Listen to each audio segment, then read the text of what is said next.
Le long du Rhône, une tradition ancestrale perdure depuis des décennies, portée par l'énergie d'une poignée de passionnés. La pêche au carlet subsiste aujourd'hui à travers quelques femmes et hommes qui tentent de transmettre ce patrimoine culturel délaissé.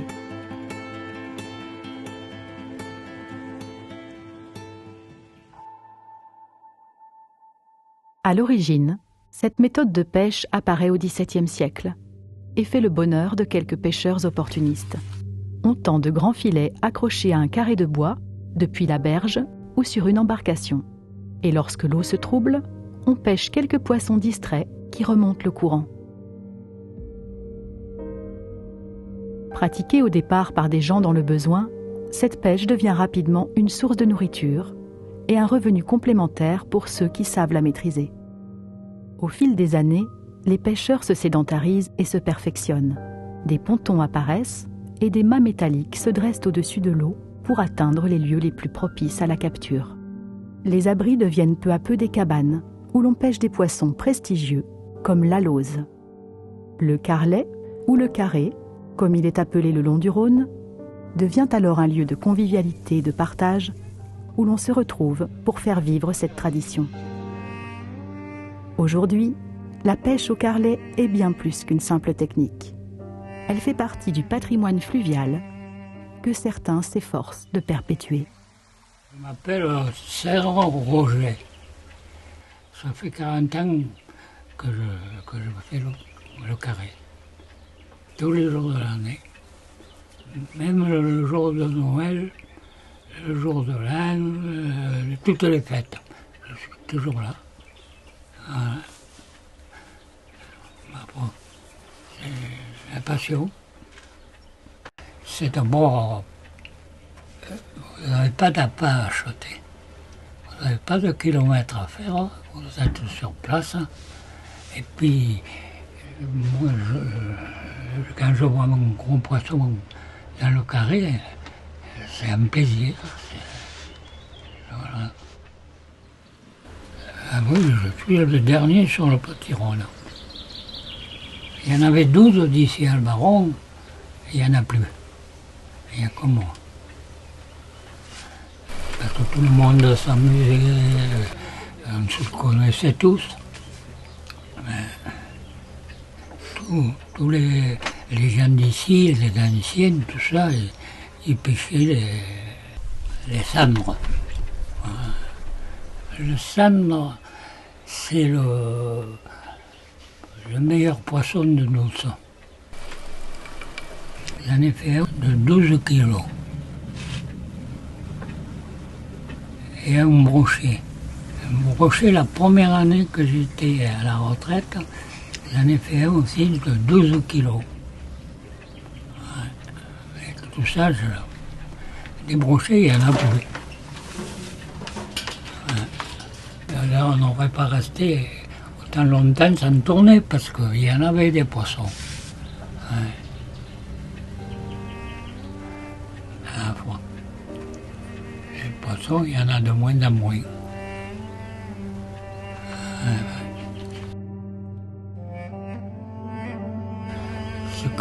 Ce carrelet, je le regretterais beaucoup. Mais je ne crois pas qu'il y en ait qui le prennent. Parce que moi, c'était ma vie. Ce coin ici me plaît beaucoup.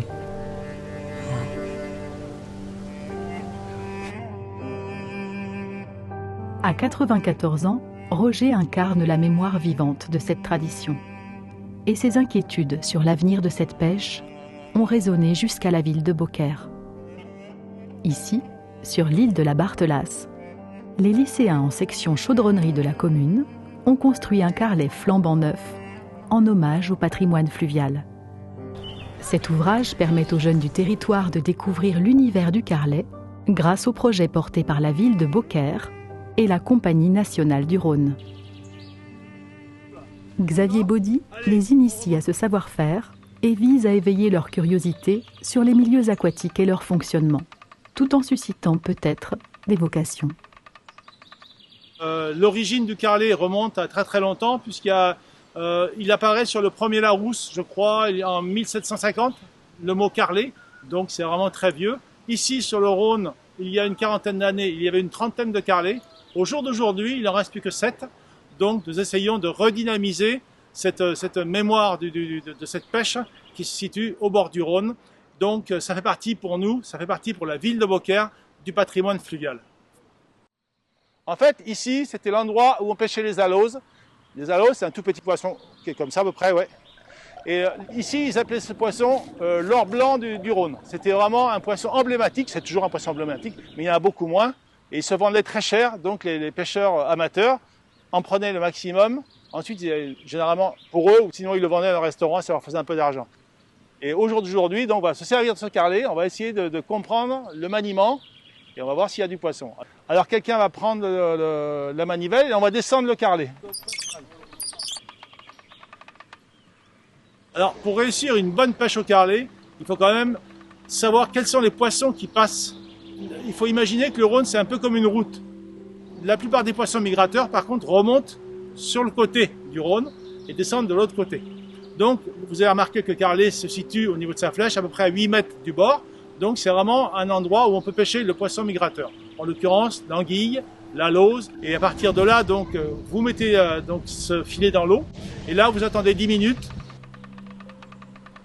La pêche peut être bonne si l'eau est vraiment brouillée. Par exemple, s'il y a une crue hier, le poisson ne verra pas le filet. Dès que le poisson commence à voir le filet, là il se méfie, il s'écarte de ce filet. Donc au jour d'aujourd'hui, l'eau est un peu claire, on a peu de chances de remonter du poisson. Bon écoutez, je vous remercie, je pense qu'on a fait le tour. Transmettre une tradition est un travail qui exige du temps et de la persévérance. Guy s'y consacre avec passion et dévouement en entretenant soigneusement un carlet au bord du Rhône, où il cultive des moments précieux en famille. Depuis près de 9 ans, il répare, aménage et veille sur ce lieu pour honorer la mémoire de cette pêche. Je m'appelle Guy Michel et ce carlet, je l'ai, ça fait peut-être 8 ans, 9 ans celui-là. Donc à un moment, j'ai décidé voilà, de m'installer, de monter un emplacement et voilà, on vient sur place. Mais c'est surtout, actuellement, c'est surtout des journées en famille que je passe avec les enfants, les petits-enfants. Et voilà, ça fait des journées agréables. Bon, si on en cap, eh bien, ma foi, ça donne l'occasion de faire la fois d'après une aioli, par exemple. Puis les petits-enfants, ils se mettent là au carré pendant que nous seuls on discute. Ils s'amusent, voilà, ça fait de bonnes journées. C'est le but de cette pêche.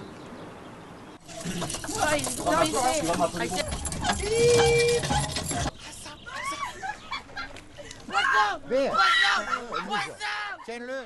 Je vais faire un reportage. Nathan, au revoir.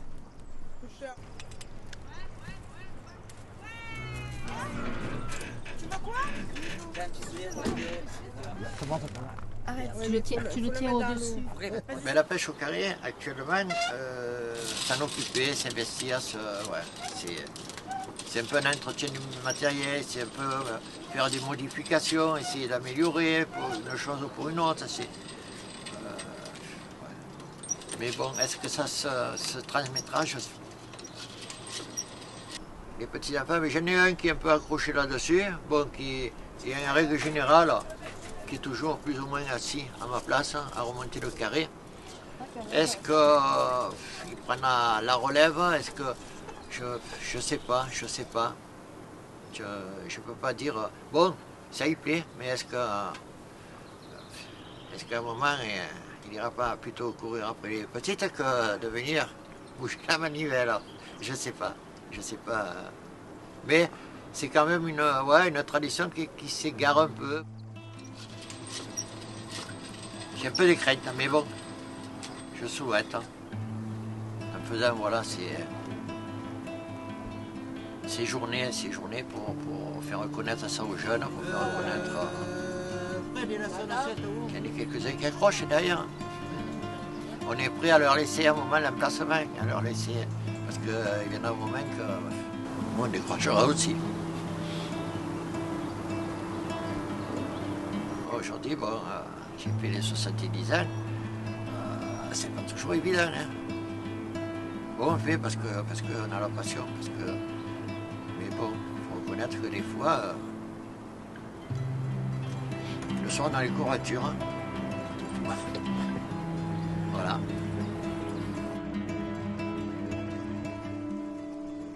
Bien que menacée, cette tradition, présente depuis des siècles sur les bords du Rhône, n'a pas disparu. À travers les témoignages passionnés de Guy, Roger et Xavier, la pêche au carlet apparaît aujourd'hui comme un héritage à transmettre aux générations futures. Une quête d'authenticité où l'homme se reconnecte aux valeurs simples, dans le respect de la vie sauvage et de ses traditions.